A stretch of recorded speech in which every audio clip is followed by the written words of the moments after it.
Hello and welcome to a podcast number 14 on the 23rd of May, 2023. And it's an honour and a privilege to have one of the greats with me. As it's coming from one of the greats. ROGA Cock, a.k.a. MC ROGA, is in the building. Very nice for you to find some time and come down, because I know you're very, very busy lately. Thanks. I'm just going to ask you to just roll straight in, straight on, and tell me your whole life story, brother, or at least where the whole in came for you with the music. With the music, well, like, first of all, I just want to say, like, it's a compliment, you know, calling me one of the greats, because I consider you one of the greats. I mean, if I have to take you back, there's been, you know, a lot of switches. I mean, music has been with me, I don't know, since, I just seen pictures of myself, you know, with drumsticks. I don't know, I was like 3 years old, I didn't even know. But so it comes naturally, I don't know. It's like second nature. Just love creating music, love creating things. And I think I just started like a little kid with drumsticks, you know, seeing his family drum and loving music on the TV, you know, doing the Michael Jackson dance like we all did back in the day, you know, MTV. How's the moonwalk still? You still well, no, man. It's not there anymore, man. It's not there anymore. Getting too chunky. No, but, you know, I think it just started out there, just a passion, you know, and, you know, I was like in a good home, you know, warm family. And for me, I think, you know, music was just joy. Obviously, my mother, she named me after a pianist, ROGA from Otterlo. It's like a Dutch pianist. So she always wanted me to be a pianist. Did you learn? No, that didn't happen. Well, it's still time. Yeah, well, there could be, but I'm not really a pianist. You know, it's like, you know, sometimes your parents, they want you to be like a certain way, but you're not, you know. So, but that's okay though. But that's okay. And I did drums. Love drumming. Came from drums. I went into, you know, just at the muziekschool, I was drumming. Did that, I think, until I was 15. Hip hop came into my life. So, you know, I started doing graffiti and rap music. I love rap music. So I went on to produce music. So I was like, initially I was like a producer, and then me and a friend, I was like, yeah, well, we need rappers, so then we just rap on the beats. And then there's another friend of mine who's pretty much better at producing than me, so we let him do the beats, and then, you know, I was doing raps. Who's your beat maker then? We call him Beatmaster Biggs. Shout out to Biggs. Yeah, shout out to Biggs. 03060, that's some old school shit. Aye. And yeah, we had a good formation, you know. We had like a crew. We did the Grote Prijs van Utrecht. We won that, rapping. And you know, there's a lot of you know, the real, like the street kind of crunk ass Dutch rap. It was like really crazy shit. And wasn't really mainstream. So, I mean, I was pouring my heart out in the music.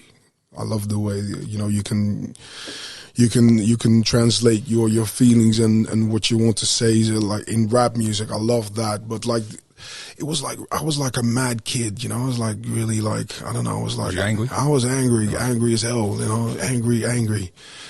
Boos, like they say, you know. So, and you know, like there was a certain point in my life then I didn't want to be angry no more. And then I found house. It just came on my path.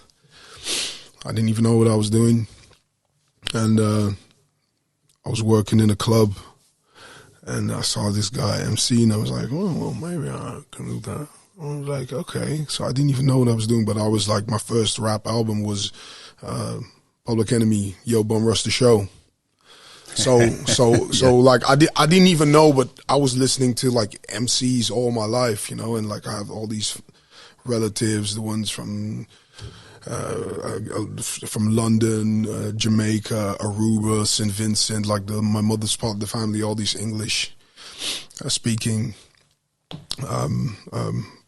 people, from family members, you know, from scattered all the Caribbean. So I just, you know, listened to all the accents, and you know, I think I got a little bit because You've got that American twang. Yeah, but you can also curl it English. So you could mistake. You could. I can switch it. Yeah, I think I'm really sensitive to like the I don't know how you say it in English, like the tongslag or the tones, the tones and the I don't know. I just really just like hyper focused on that. So, do you speak other languages apart from Dutch and English? Well, not really. No, I spoke Spanish with my grandmother, but that was more like of Spanish voice than I did really speak Spanish. Right. But did you do impersonations, perhaps? Yeah. Lenny Henry. Well, that's obviously it helps, with the microphone. So probably I don't know. I think like the first time I grabbed the mic, I didn't even know what I was doing, but I probably done all right. I didn't even know. So I was probably in the club and. Me and my friend were getting hammered, and we went into the club, and we were like Thursday night, like getting crazy, and we jumped up on the stage, grabbed the mic.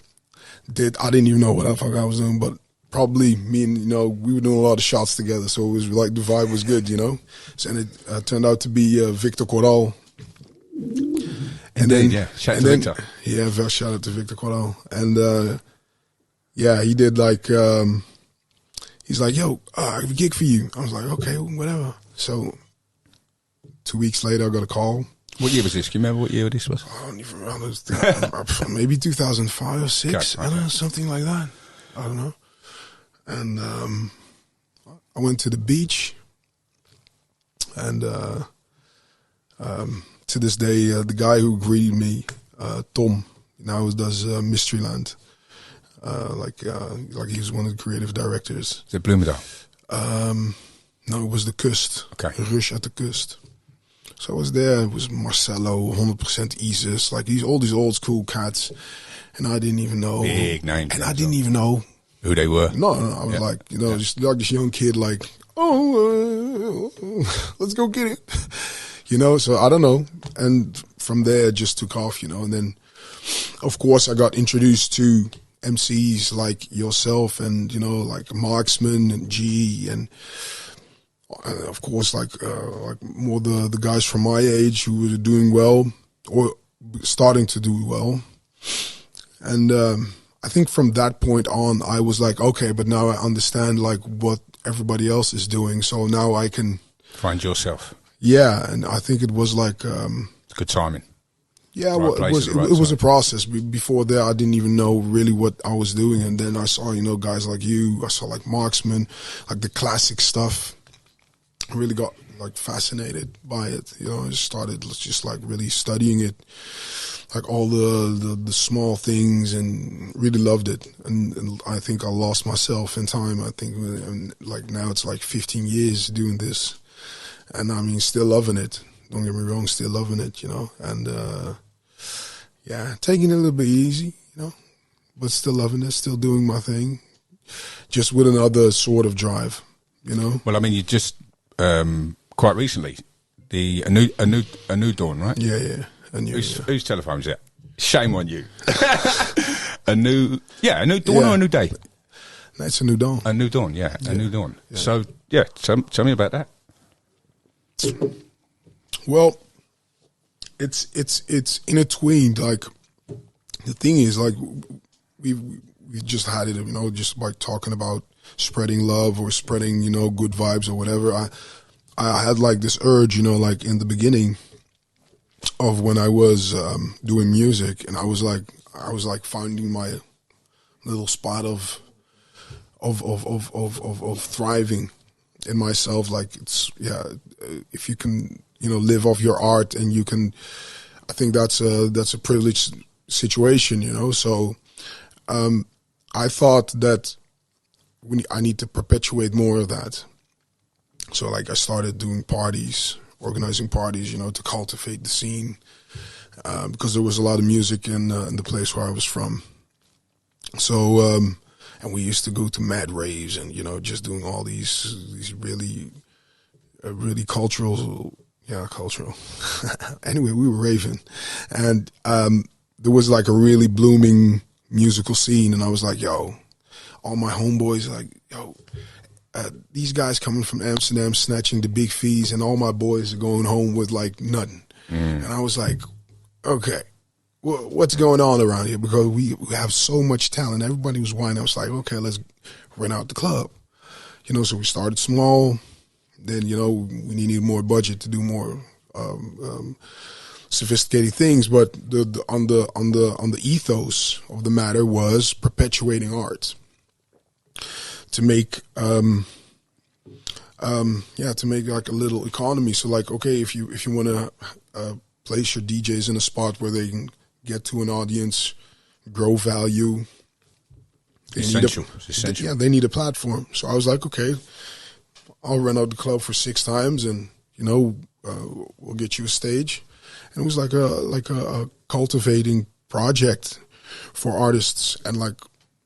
What was the event called? What was the Club Junks. Club Junks. Yeah. I got the name. It's like fucking stupid, but it is. I was like... Was that with an X? Yeah, it was an X. Yeah, with an X. It was like back in the days, you know, we were doing like... Well, Funx probably nicked that idea, didn't they? No. That was yes. Sorry, I was trying to big you up, big again. No, Funx ain't got... Big up to her team though. No. But like, it was like a concept. It was like, you know, like back in the day when you were young, you would go to the club on Thursday, Friday, Saturday, and then even like, because we were doing gigs, sometimes you even had like a Sunday gig, and you would see the same people. Yeah. Rolling with you from Thursday to Sunday. Like they could not stop. They were like junkies addicted to the club. So that's like Club Junks. Gotcha. And, you know, that was the thing that, like, after the party, we always had a rave, like an illegal rave. And we had some really good DJs. I mean, we had, like, Samuel Deep, like back in the day. Samuel. Samuel Deep, Knossos, you know, Wouter S. Older man then. Yeah, we had, like, a big Utrecht posse going on. And, like, the vibe was really blowing. So it was great really... music as well. Yeah, and the thing is like that essence is still with me, and I always wanted to do art. So I really wanted to do an agency where we could provide artists with business models and managing as a service, and then just as a project, just walk with them, and that stayed with me. But I really wanted to do painters, and you know, because I was a graffiti artist back in the day, and a lot of my friends are still artists, like painters and stuff. So I was like, I really wanted to do with that, but of course, because I'm into the music. Yeah, into the music now so deeply, it just was second nature. And I had this really good vibe with one of the guys at my studio. We have like a studio complex at the Kanaalweg 86. And big up demand him, you know. Anyway, but we have like a really big complex, really good vibe. Been working on the vibe there as well. And there's been some, how do you say, kruisbestuiving? Say that. And you got me there. Cross-pollinated. Oh yeah. Okay, a melting pot. Yeah, it's like a melting pot for and we just like shaped the area there. Now, there's one of these guys I met there. He's like a toetsenist. Really good guy, producer, 24 years old, and he was like, "Yo, What's his name?" It's Boudewijn Pley, and you know, that's where you heard it first. Remember where you heard it first? Yeah. And he showed me his music, and I was in the first time I was like, okay, well, what is it, you know? And he told me his approach, and you know, we did a deep listening session. I was like, this is just straight fire, you know. And the guy, he's really professional. And makes really good music. So we teamed up. You know, I just help him with my connections.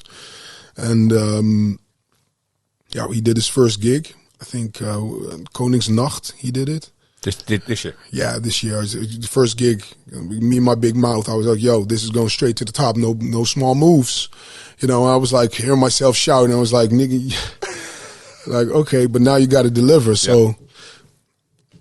Yeah, I mean, at the roll of the dice, I mean, the timing was right. You know, it was Koningsnacht, so we got him a top spot at the Domplein. It was like 5,000, 6,000 people. Wicked. His first gig. Wicked. First gig. and he completely murdered it. I mean, it's live as well. Yeah. So he plays live, and I mean, I expect a lot from him. So and the vibes. I guess he's kind of that person who expects a lot from himself, though, as well, right?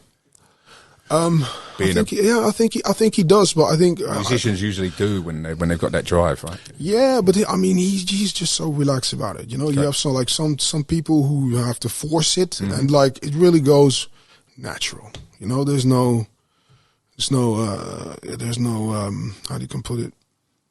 No impatience. No, you know, yeah, well, maybe slightly. I mean, every talent has that impatience to bloom, but it just really goes naturally, and I really expect a lot from him. Like the next year, like this year, we have an album ready, so now we're pitching it on some major labels. I'm not gonna say I'm not gonna say too much, and but that has to be the way, right? Major labels. Well, I mean, if you know, you can set it up to become independent later, can't you? If you wanted to. I think, of course, I think it could run by itself already. So we have like one release that we can generate. But I really think that it's, I would love it to see if you have the old school and the new school connecting in a new way, you know. So, you know, we have some interesting labels where I'm talking to right now, and you know, I mean, it would be really nice if we could connect those brands and do beautiful things. Yeah. Sorry. So, what's the plans for the rest of the year? For the rest of the year, for a new Dawn, the agency. So, are you just focusing on your what was his name again? Sorry, Boudewijn Play. Yes, yeah, Boudewijn Play. Boudewijn. Boudewijn. His name's Aanstalten. So, we're just setting that up. Right. So, you know, we're setting the promos up for the DJs and, you know, get his records played this summer, this festival. Any more performances? Yeah, we have some things in the air, not fully booked yet. Signed yet.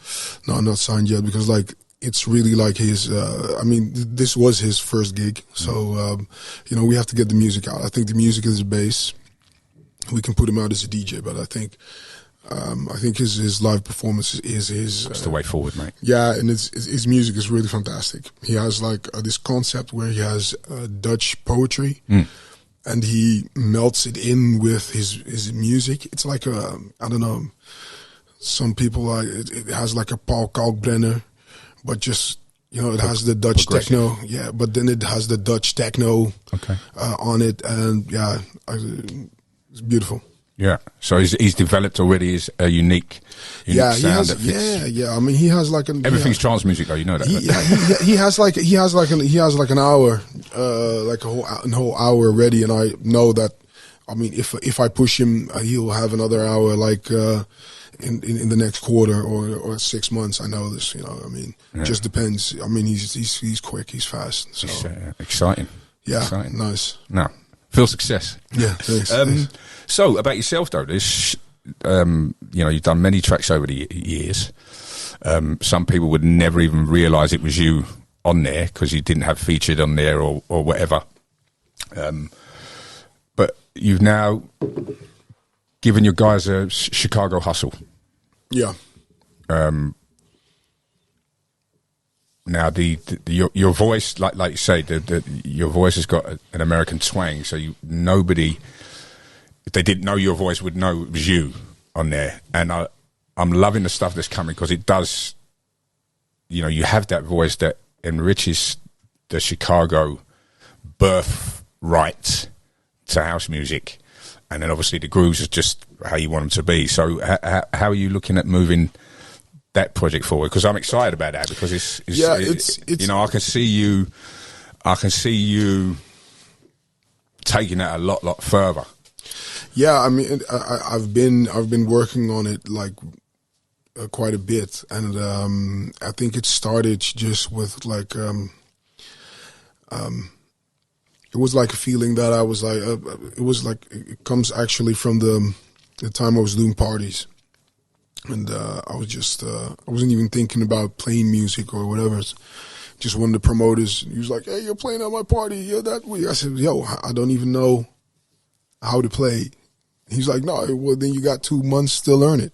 So we'll just have a blast, you know. It was like this small party, so it's not really a big thing, just friends and stuff. And you'd never DJ'd up to this point? I never DJ'd. Not even like... I never DJ'd. No? Okay. So up to that point. And then I was like, okay, but then what am I going to play? So I just like started just collecting records. And then I was like, yeah. I was like putting that, I was like making a mixtape, like making an ensemble of records.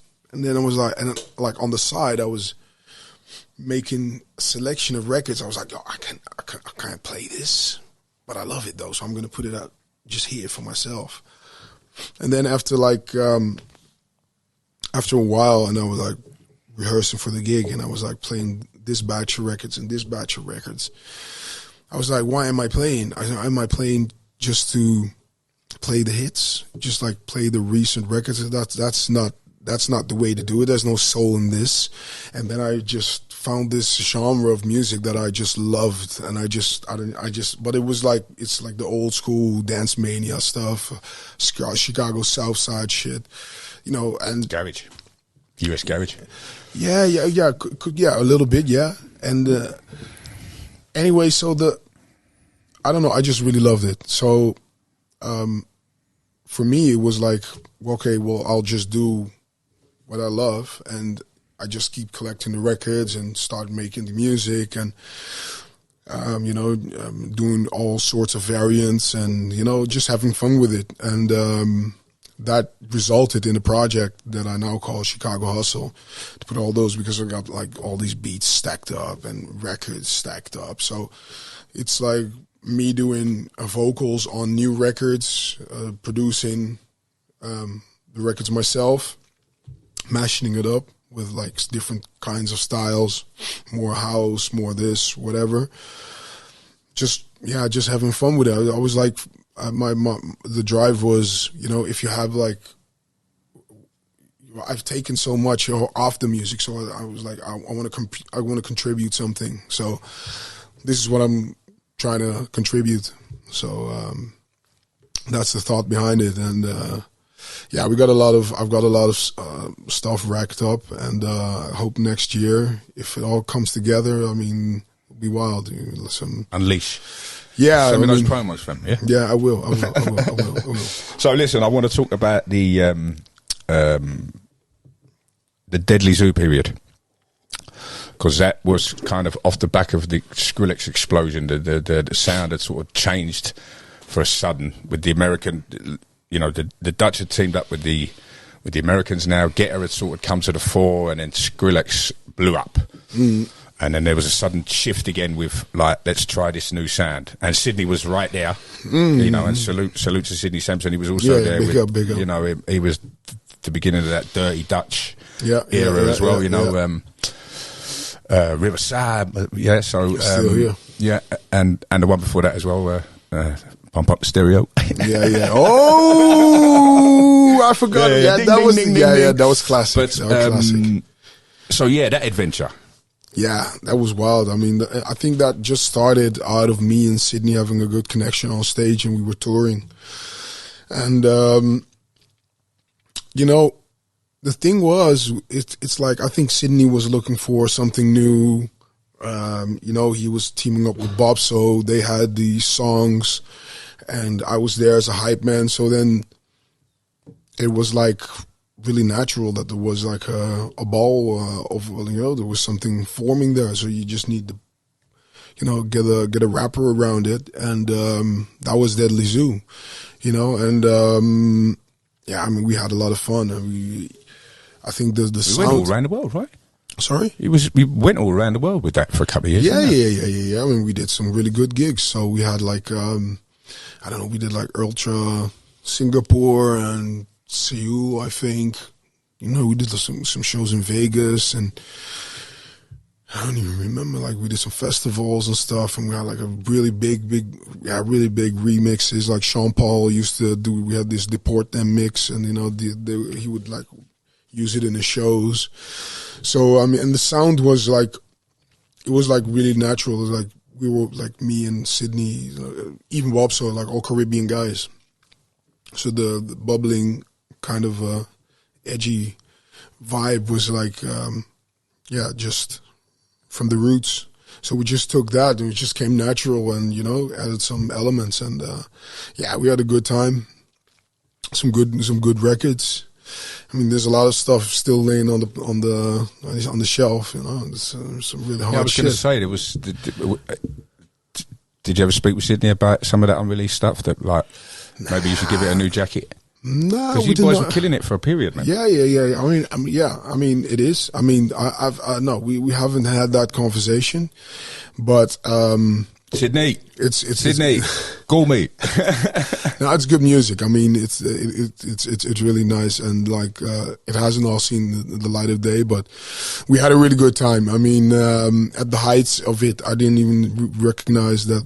You're leading the way. Yeah, or that we were really enjoying it, and had a good vibe. We had the singer Hosai, she's really doing good now. So everybody just, I think, went his own path after it stopped, and I mean, everybody's doing something else now. I mean, I'm doing what I love. Sydney's doing what he loves. What is Sydney up to? Have you seen him recently? I haven't seen him, and I know where he's at. I mean, he's just hanging. Superstar, isn't he? Yeah, he's just hanging in there. I think he signed this thing with MDL Beast or Middle Beast. So he's like the Saudis. Yeah. Ooh, So, man's got Saudi money, yeah. Yeah. You can't stop him. Like he's somewhere in Dubai and then Saudi Arabia. Yeah. Got the beard going. Got the beard going. Yeah. Inshallah. Yeah. No, but good. I mean, I think if I look back on it, of course, there were these like what every business has, it has its trials and tribulations, but at the end of it, it was a beautiful experience, and it was a beautiful time. So well, there'll be many more to come, brother. Don't worry about that. You're a father now. Yeah, true. How were the last 3 years for you? Because your daughter's sort of.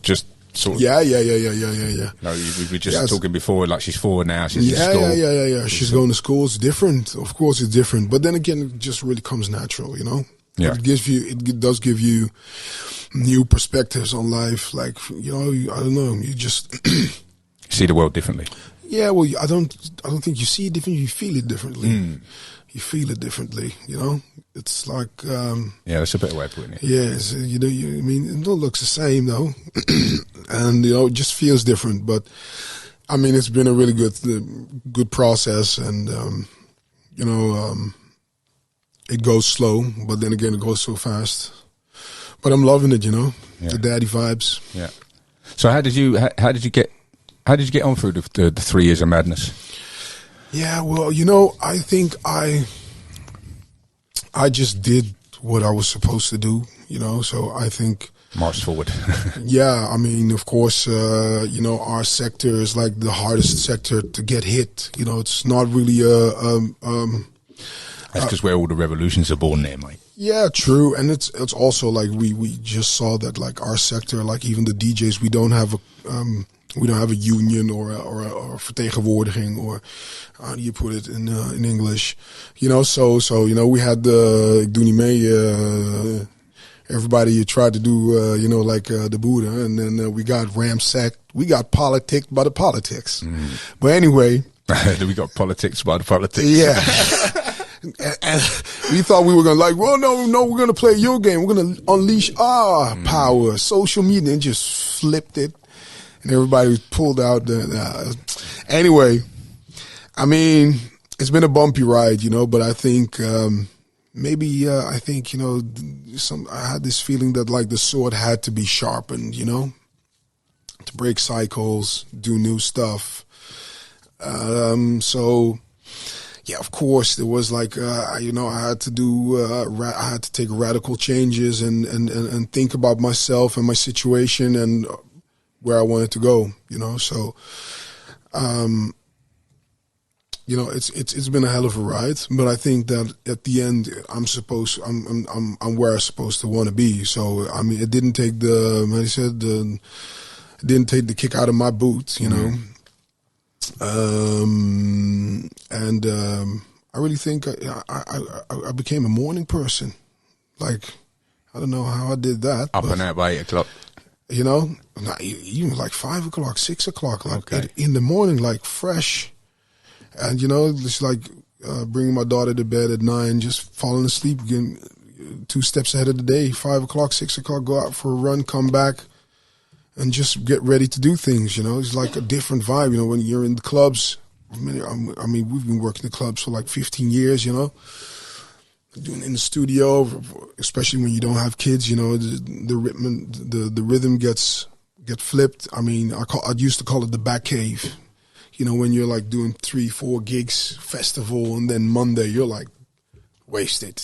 Tuesday you're like, okay, now we're going again, and like Wednesday you're up and about, and then Thursday it starts all over again, flying left and right. I mean, it can be.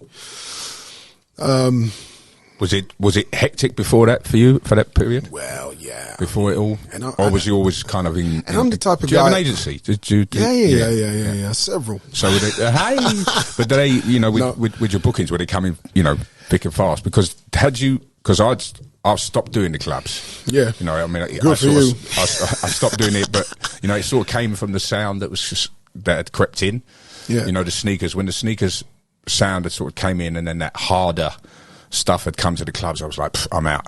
You know what I mean? I'll happily do it at the festivals, but, you know, that club vibe, I'm more of a soulful, deep person, you know, get lost in the clubs that way. Yeah. So, you know, so I'd taken that back step and I said, I'm not going to do the clubs.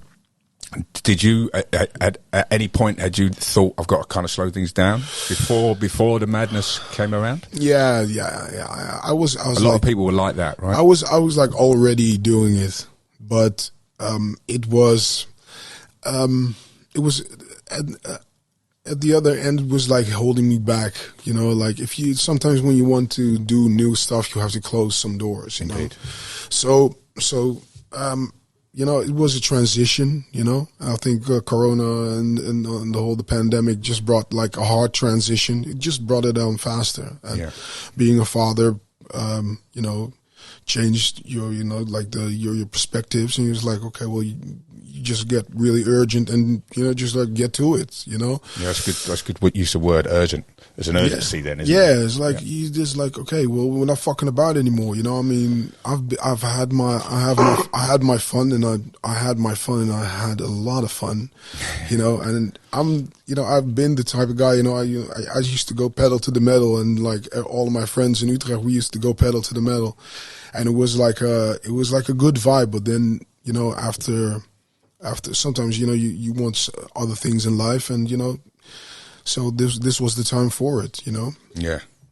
And I mean, we still throw it around the corner though, but but what's your calendar looking like for the summer coming? Let me see. So like we're gonna see each other at Bootstock. You know, that's always love that vibe. I'm going. Are you doing the kids stock on Sunday? No, not yet. Not yet. One? No, maybe. You should. We got Stretching Fam. We're doing nice. My daughters are doing an hour with me. Maybe you should. And Michelle de Hayes got his. I think it's his daughter or son. ROGA, Baggy. Nice. There's a few of the crew are bringing the family with us. Nice. I just saw Baggy on the internet. He was like looking like Solomon. He had that grey look on his. Well, he represents for EDC in true. In so many events, isn't he? Yeah, true. Yeah, so that'd be nice. Yeah, you know what the thing what I really love about like the dance industry, and like a lot of people don't really understand, is like it nearly like feels like, you know, all these people, you know, like some of them, like you've known them for like 10, 15, 20, 30 years. Yeah. In your case, yeah. I mean, in the old man's case. No. To me, like I just. But yeah, you do. You know, you might only see these people 2-3 times a year, but you see them over a period of 15 years. Yeah. Your pals, your friends, your homies. Every time you see each other, you're giving each other hugs. You hang out for as long as possible. Yeah. You know, there's you know, a bit of banter, whatever it is. Yeah, you do become family, especially in Nederland. Yeah, it's really small. So yeah, no, I really love that. But yeah. So what's the so the management is kind of How do you split your life though? Because you kind of are you kind of thirding up. You got like your music, then your management, and then sort of everyday scenario. Is that how you kind of work around it? Yeah, I just like split the week like in 5 days, and you know, still keep the weekends free for the festivals and the clubs. Yeah, do you still do the clubs? You still in the clubs? I still do clubs, but just like I don't know, like once a week maybe. And you know, I'm like a recovering alcoholic on the clubs. You know, I mean, me too, fam. No, I really still love to do like the house events, and you know, I do some festivals around that. Sometimes I go, like I have like this weekend I go to Norway. You have a really nice clubs over there. Some guys that have Tom and Lelo and Stavanger, really nice club. And you know, I work with some people. I just like try to keep the connections, you know, with the promoters like really local and tight, because I was like with Ace Agency for like 10 years, and we had a winning team over there, you know. So I mean, you get on the train and you miss the ride, you know. So we had a like amazing cooperation. Then after 10 years, you know, I switched it up with Deadly Zoo, and I came to Storm, and really love them still, you know. And but you know what shocked me was like when I came there, they asked me like, "Hey, what do you want to do? Like, what kind of gigs you want us to go after? You know, what kind of shows do you really want to do next?" And I couldn't even give them an answer. So I was like, "Yeah, maybe the circles, you know, it's round. I need to, you know, seek out new challenges and do other stuff that I like, or you know." So that's been like an epiphany for me. And after that, you know, Corona came. So yeah, I mean, I think that's what gave me the drive to just pick up other stuff, you know. Sometimes it means that you have to get in on a novice level and, you know, start grinding up from there. But you got this. You can see everything on the horizon now. Yeah. Because you're coming into these are the good years, like we said before. These next 10 years for you are going to define everything about what life is. You know, you find yourself, and you know what you want to do. You know who you want to be. If you're lucky, you found it already. You know, but then that's what I'm saying. New life comes in, the family comes in, and everything doesn't change, but everything kind of finds its groove then. And this is you know, the best years ahead of you. I keep saying to people when they're touching 40. Nice. Yeah, you can know. We can't always be young, mate. We can't always be young. No. Only soul and spirit. No, we shouldn't. So, football team.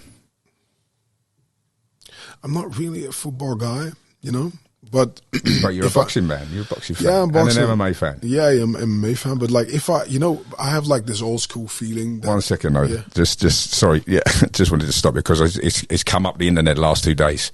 John Jones or Francis Ngannou? How do you mean? Who's winning? Yeah, it's like, you know, I mean,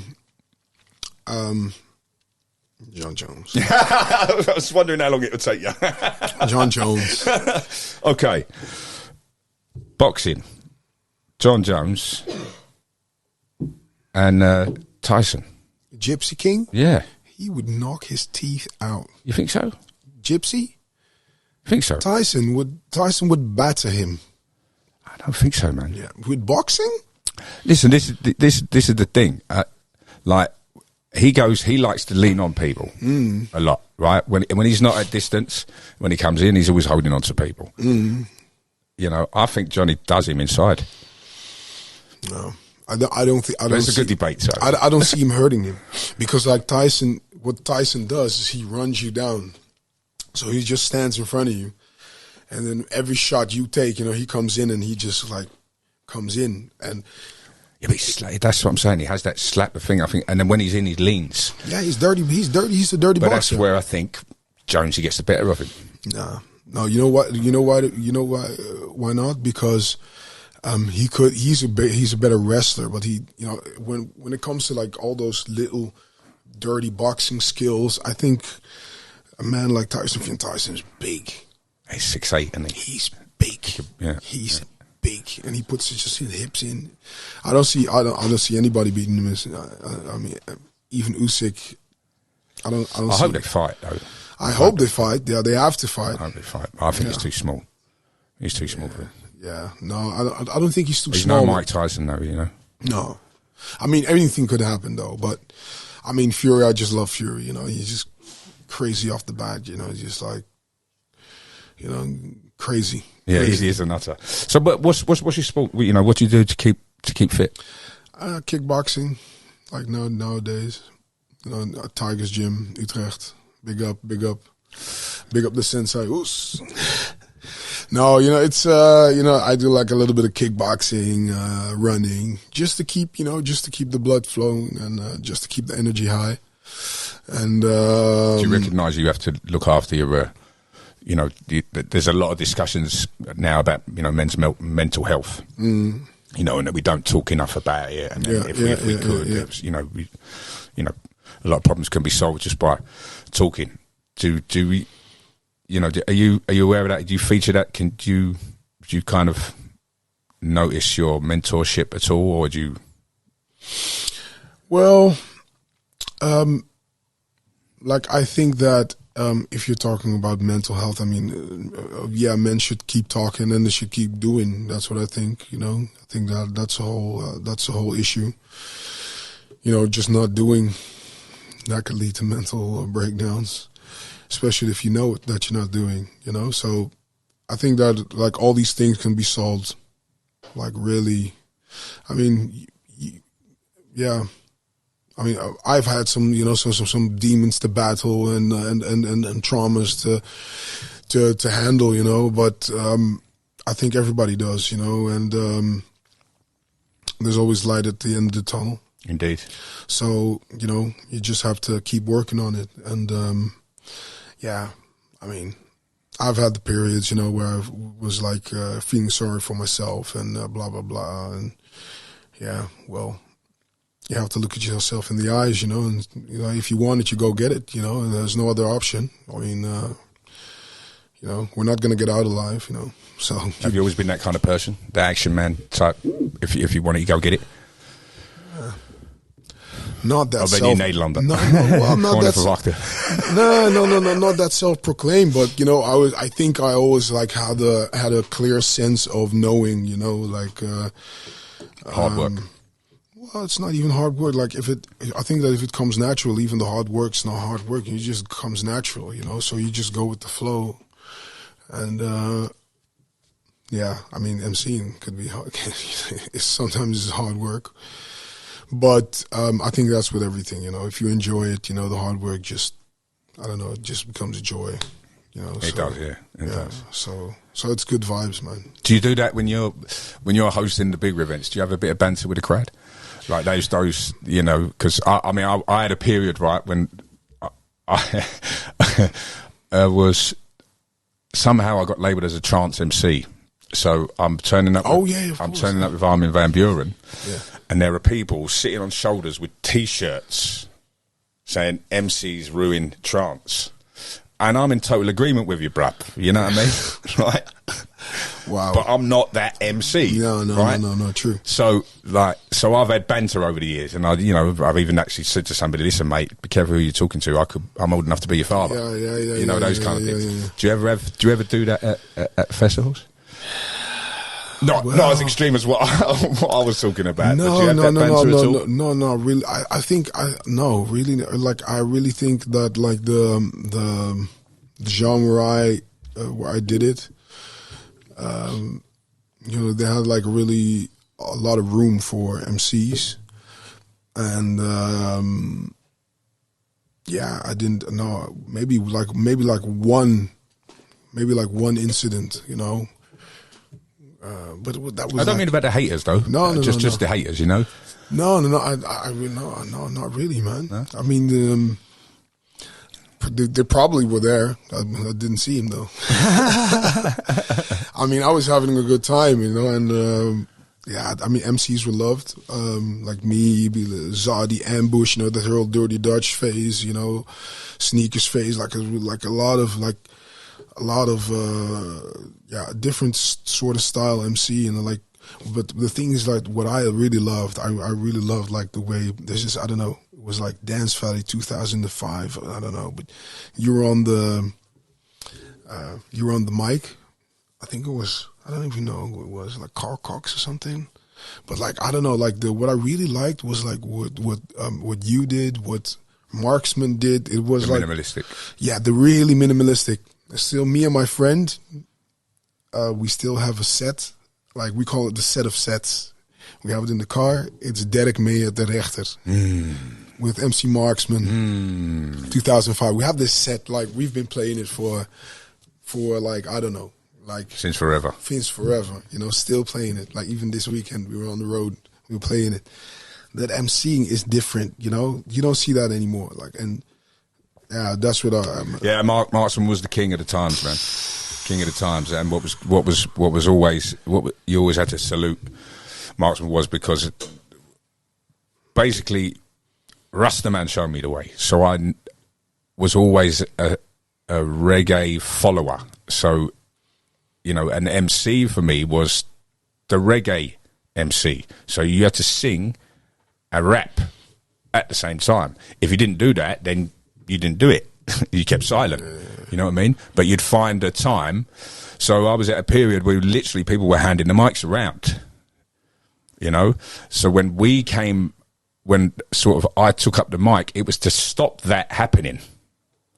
Do you understand what I mean? Yeah. So it was like, so the UK garage sound was just forming, and everybody would have the mic, and it started ruining the music, and then the love dubs came in, and so when the ecstasy started hitting, people didn't want any people speaking on the mic, you know, people just wanted to get lost in the music, and then you'd have somebody just come and, you know, just break it up, and you'd see people sort of coming out of these buzzies going like, "What the fuck are you doing, mate?" And then so I learned from that zone, from that era, just to go, just if you ain't got nothing good to say, don't say it. Just don't say anything. So when I met Marksman in 98, I met Marksman, and that was when he was at the height of his powers. It was 98 and 99, and he was obviously the host for the Valley. Yeah. Forever. You know, Marksman had that Valley. That Valley was his. And just watching him, and it was Tom Harding, and it was Tom Harding's debut on the main stage, and he literally just did an intro in the middle, set the Valley on fire, and then the outro, goodbye, blessings, see you. Yeah. And I was like, shit. Yeah. Oh shit. You know, just like two. Yeah. You know, and you know, so from the drum and bass, I had GQ. GQ was always my mentor, who I followed. You know, and then it was meeting Marksman, realizing, the less I do, the better these people like it. That's the thing. You know, and that was what it's, you know, sometimes I still listen to some of the stuff I used to do back in then, and I think, oh my God, why did you speak then, you know? Shut up. But now, you know, I know that minimalistic means a lot, and it allowed me to work with a lot of people for a long time. You know, even to this day, it's like intro, outro for most of, especially now, because everything's getting live streamed or being recorded, or even just an hour. You know, the last thing you want is an MC all over your 1 hour set. Yeah. You know, as an artist, that must be a nightmare having to suffer that. You know, how do you rate the MCs? I mean, you know, we have people we respect and everything. Yeah. But do you think people? Because a lot of the DJs are doing it now, and I think they're doing it way too much. Yeah, well, it depends, you know. I mean, depends on what music, I mean, in what genre. I mean, sometimes, you know, they can get away with it. Sometimes they can't get away with it. I mean, they get an A for effort anyway, but I think it's different, you know, because I think it's different, you know. I think you have, like, different styles and, you know, like nowadays, like you have to, it looks like the music's like returning a little bit more to the old school days, but then when they have like someone to announce the DJs or whatever, or they don't, and when they do, they have like some guy who goes like, you know, it's like that, or you go more towards the, you know, the party MC, you know, it's more the urban stuff. I think there's like different waves of musical musical waves that has Populism. produced. Yeah, It's more popular. Yeah, popular. You know, it depends. You know, when you have like urban MCs, like I can do hip hop sets, you know, but I like to do it like in a certain way, you know. And yeah, I mean, it's an interesting play field, but I think it's a dying breed. I mean, we were all like in the apps, we were like with the last of the Mohicans. You know, with the last of the Mohicans. I like that one. But you know, I think that like if you really like, for me, like I'm like a, how do you say it, like a nerd, like in that area. You know, I really love to, you know, study the greats and study all this nerd shit about MC, and you know, like we were talking about, like all that marksman stuff. You know, like I really like studied him. You know, like the things I really, you know what I really loved? He used to do like his own echo. Yeah. Yeah. And, you know, I mean, wow. He nicked that from me, man. Oh, probably. Now, it could be. I don't know. But, you know, I mean. Yeah. That's what you did. That's what you did. Yeah. You couldn't get the effect box. Yeah. You know. That's, you know, that's that type of stuff, you know. And like I said, like I still blast the set of the Rector, you know, the Rechter with Derek May and Marksman. Do you have a favorite gig that you've worked? I mean, obviously, you know, you've got. But is there one or two particular major highlights that you say, yeah, man, I'll never ever forget that? So many, I think. But it depends on, you know. I mean, I think that, you know, when we did Electric Fest in Aruba, you know, that was like an interesting scene. You know, I never expected that I would do a dance festival on like my Caribbean island where my grandmother lives around the corner. You know, me turning up with the guys and just blasting the whole island. I mean, it's been Las Vegas. What was the Vegas gig? EDC? No, we did Dre's, man. Dre's Las Vegas. The day club or the? We did the pool party. Yeah, and the club of the night. No. In the club, Day party. You have like the club at night. You have like the concerts. Mm-hmm. So I had like 50 Cent and Nelly and all these big American artists, and we did like the pool. And then you know, there was an after party. We just stayed at the hotel, did like one gig, one day. Really amazing vibe, you know. I don't know, just so many gigs, you know. I mean, Eindhoven, Flying Dutch, it was crazy. Yeah, did you was in that? Did you get the helicopter ride? No, I was in Eindhoven. Okay, I was just staying no, grounded. because I think the artists were getting flown around that day. Yeah. No. Okay, we as MCs were like, we just like did the stage like old school style. Right, that's right. You know, just like so. I think that, you know, there's so many crazy, nice experiences. What was the wildest one? Yeah, I don't know. You can't tell me. It's probably a blur. It's got to involve Chucky, innit? Well, he was. Yeah. Well, yeah. I don't know. I'm just saying. Yeah, shout out to Chucky. You know what I mean? Shout out to Chucky. There was this. I'm just imagining you moving with them, man. There was this one when you mentioned Aruba. There was this pool party with Just Blaze, and you know, just it was wild. This was wild. Just Blaze in the back of the house. Just blazing it up. It was crazy. Yeah, I mean, there's a lot of really fun experiences, and you know, yeah. So listen, I'm going to put you on the spot with a few questions. Who's your favourite DJ to work with? I don't know. You can name 3, all right? So you can allow it. At the moment, over your time. Yeah, I mean, I think like I've been working with like Chris Rocks. I've been working with him, but that's shout out to Chrissy Rocks. Yeah, Chris Rocks. I've been working with Chris, you know, like for like since the beginning, you know. Yeah. So that really feels natural, you know, with him and his organization.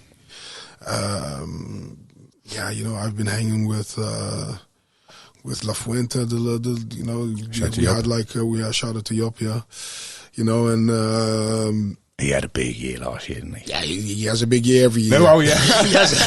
he has a big year every year. He has a big year every year. I mean, and it's just getting bigger. Yeah. So yeah, I mean, and shout out to him. You know, he's doing his thing. You know, but I'm like, we partner up in the full color thing. You know, and You like the fast cars?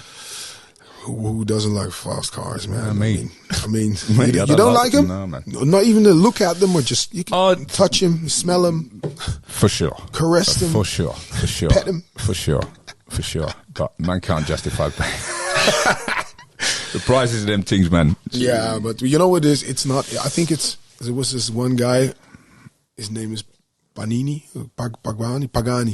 He says it's not logical. It's pure emotion. Yeah, well, yeah. It probably That's coming is. from an Italian, yeah. No, but you know, I think I work with him. Of course, with your ROGA, Erik. You know, we still see each other. You know, did the housequake thing. You know, for a couple of years, and for the rest, you know, I'm really a guy like Benny. You know, I really love working with him. Yeah, I think a little bit of the classics. You know, So in the car? No, you're saying you've been listening to Derek May and a Marksman. What else are you listening to in the car? Yeah, Don Rimini shit. You know, Chicago Jack and Tech. You know, that kind of stuff. Bunkball, Confidential Recipe, like that kind of stuff. Some good music out there, man. Yeah, I mean, I like the upbeat kind of stuff. Jackin, Chicago style, love that. Just off the cuff while I think of it. Have you worked with Chris Sussy before? I haven't worked with him yet, but we've been knowing each other. Your voice on yeah, I mean, we've known. He just comes by the studio. You know, we have like a studio complex with Lockley. It's a really good friend of his, and you know, he's over there. You know, with Anil Adas, M High. Yeah, I'm loving that Bob sound. Books, I'm loving that sound there. All the guys, you know, we have like a creative hub there and just making music. I mean, Chris Tussey, he does his thing, you know. He's really grown. He really does really nice stuff.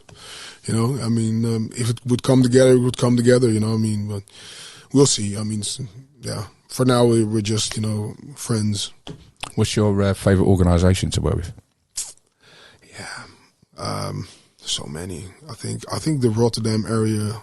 I think I'm probably a lot in south of Holland. Yeah, south of Holland, Brabant, and a little bit of North Holland.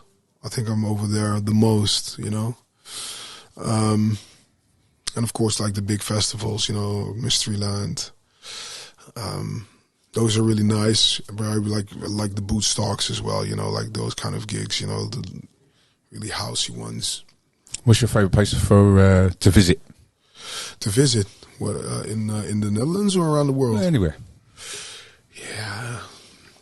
You said Aruba, Yeah, I have to say. Grandma was from Aruba. Yeah. I mean, that's of course that's like a homecoming. You know, I really love it there. You know, that's like a homecoming.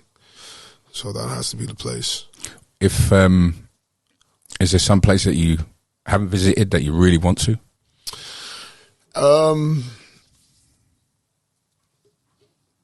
Yeah, I think a lot of places. I think the Amazon. I'd love to go to the Amazon. Maybe more Japan. I've been once, but maybe more. Yeah, the Japanese culture is, you know, deep. Australia. Yeah. Shout out to Australia. Yeah, love that place. So big. Yeah. So yeah, I think that. So time's running out. So you've got a chance to make the world a better place. Where do you start? No pressure. No, I think right here. You know. Come on, let's make a plan, bruv. Give me some pen and paper. Not right here. I mean, I think that like it all starts. I mean, you can fix the outside world, but you could, you know, I think you have to grow from within, you know, and radiate it out, you know. And then I think if you meddle too much, you just radiate it in, and from there radiate it out. what you give is what you get. Yeah, I think so. Yeah. So, Are you religious, man? yeah, I think I could say so.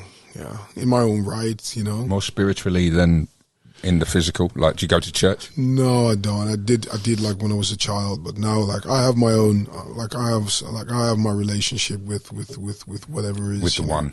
Yeah. So I mean, I'm in tune with that, and I think that's the most important. 100%. 100%. Just before we finish, conspiracy theories. What ones do you believe in? No, I'm joking. We won't go down that rabbit hole. My brother, what can I say? Really wonderful to talk to you. Yeah, nice to get to know you a bit more, actually. Yeah, Hopefully we'll have a couple of beers over the summer.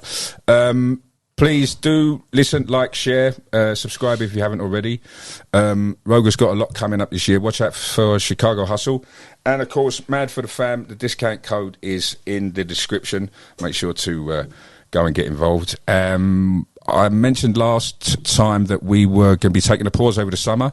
We're going to be putting a new jacket on, and we're going to have more guests like my man MC ROGA here going into the future. So if you have any ideas about who you'd like in the studio, please let us know. And yeah, one love. Stop the hate. See you. Bye.